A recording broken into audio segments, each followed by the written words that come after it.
앞에 쉬운 성경, 시각장애우와 함께 듣고 청각장애우와 함께 보는 창세기 42장. 야곱이 이집트에 곡식이 있다는 이야기를 듣고 자기 아들들에게 말했습니다. 왜 가만히 앉아서 서로 얼굴만 쳐다보고 있느냐. 듣자하니 이집트에는 곡식이 있다고 한다. 이집트로 내려가서 먹을 곡식을 좀 사오너라. 그래야 먹고 살 수 있지 않겠느냐. 그리하여 요셉의 형 10명이 곡식을 사려고 이집트로 내려갔습니다. 하지만 야곱은 요셉의 동생 베냐민은 형들과 함께 보내지 않았습니다. 야곱은 베냐민에게 좋지 않은 일이 일어날까봐 두려워했습니다. 가나안 땅에도 가뭄이 들었기 때문에 이스라엘이라고도 부르는 야곱의 아들들은 곡식을 사기 위해 다른 많은 사람들과 함께 이집트로 내려갔습니다. 그때 요셉은 이집트의 총리였습니다. 요셉은 곡식을 사러 오는 사람들에게 곡식을 팔고 있었습니다. 요셉의 형들도 요셉에게 왔습니다. 요셉의 형들은 땅에 엎드려 요셉에게 절했습니다.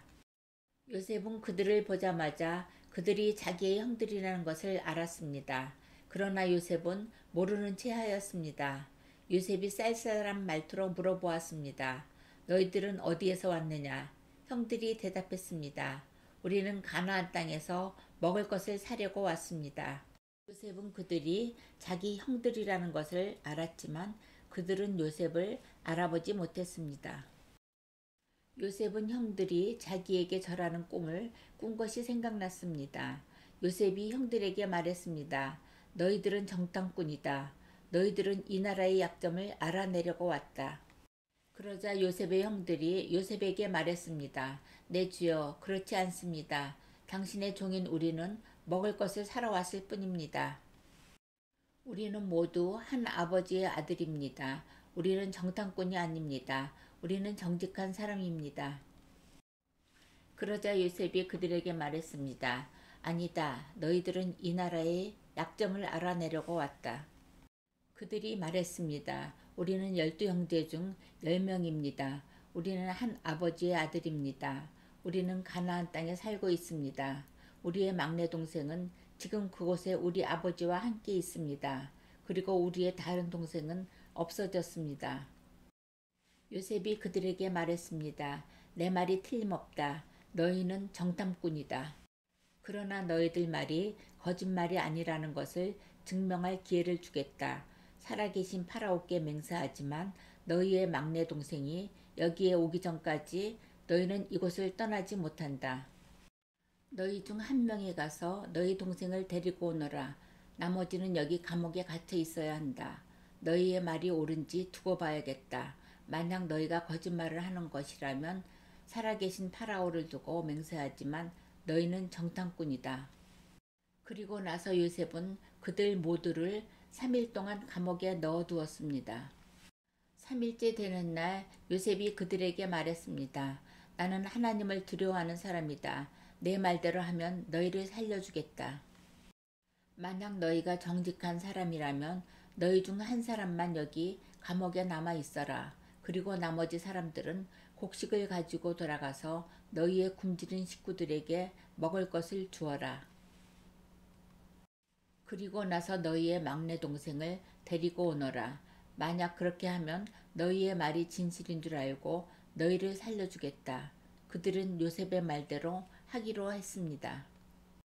그들이 자기들끼리 말했습니다. 우리가 동생에게 한 일 때문에 이런 벌을 받는가 보다. 우리는 동생이 고통을 당하면서 우리에게 살려달라고 애원하는 것을 보면서도 동생의 말을 듣지 않았다. 그래서 우리가 지금 이런 고통을 당하는 것이다. 그러자 르우벤이 그들에게 말했습니다. 내가 그 아이를 해치지 말라고 하지 않았느냐. 그런데도 너희는 내 말을 듣지 않았다. 그 아이에게 한 일 때문에 우리가 지금 이런 벌을 받고 있는 것이다. 요셉은 자기 형들에게 말할 때 통역하는 사람을 통해서 말을 했습니다. 그래서 형들은 요셉이 자기들끼리 하는 말을 알아들을 거라고 생각하지 못했습니다. 요셉은 형들이 있는 곳에서 나와 울었습니다. 그리고 얼마 있다가 다시 돌아와 형들에게 말했습니다. 요셉은 시므온을 붙잡아 다른 형들이 보는 앞에서 시므온을 묶었습니다. 요셉은 종들에게 자기 형들의 가방에 곡식을 가득 채우라고 말했습니다. 그리고 곡식을 사기 위해 가지고 온 돈도 다 돌려주고 집으로 돌아가는 동안에 필요한 물건들도 넣어주라고 명령했습니다. 종들은 요셉이 하라는 대로 했습니다. 그리하여 요셉의 형들은 곡식을 나귀에 싣고 길을 떠났습니다. 하룻밤을 머문 곳에서 형들 중 한 명이 나귀에게 먹이를 주려고 자루를 열었더니 자루 안에 돈이 있는 것이 보였습니다. 그 사람이 다른 형제들에게 말했습니다. 곡식을 사려고 낸 돈이 여기 자루에 그대로 있다. 형들은 매우 놀라면서 자기들끼리 하나님께서 우리를 어떻게 하시려고 이런 일을 하셨는가 하고 말했습니다. 형들이 가나안 땅에 있던 자기 아버지 야곱에게 돌아갔습니다. 그들은 지금까지 일어난 일을 모두 야곱에게 이야기해 주었습니다. 그 땅의 주인이 우리에게 엄하게 말했습니다. 그 사람이 우리가 자기네 나라를 정탐하러 온 줄로 알길래 우리는 정탐꾼이 아니라 정직한 사람이라고 말했습니다. 우리는 한 아버지의 아들들로서 12형제 중에서 10명이라고 말해 주었습니다. 12형제 중 한 명은 없어졌고 막내 동생은 아버지와 함께 가나안 땅에 있다는 이야기도 했습니다. 그러자 그 땅의 주인이 우리에게 말했습니다. 너희가 정직한 사람이라는 것을 증명하려면 이렇게 하여라. 너희 중 한 명은 여기에 남아라. 그리고 나머지는 곡식을 가지고 너희의 굶주린 식구들에게 돌아가거라. 그리고 너희의 막내 동생을 이리로 데려오너라. 그래야 너희가 정탐꾼이 아니라 정직한 사람이라는 것을 알고 너희가 남겨두고 간 너희 형제를 돌려주겠다. 또한 너희는 우리 땅에서 자유롭게 다닐 수도 있을 것이다. 이 말을 하고 나서 요셉의 형들은 자루를 비웠습니다. 그랬더니 자루마다 돈이 그대로 들어 있었습니다.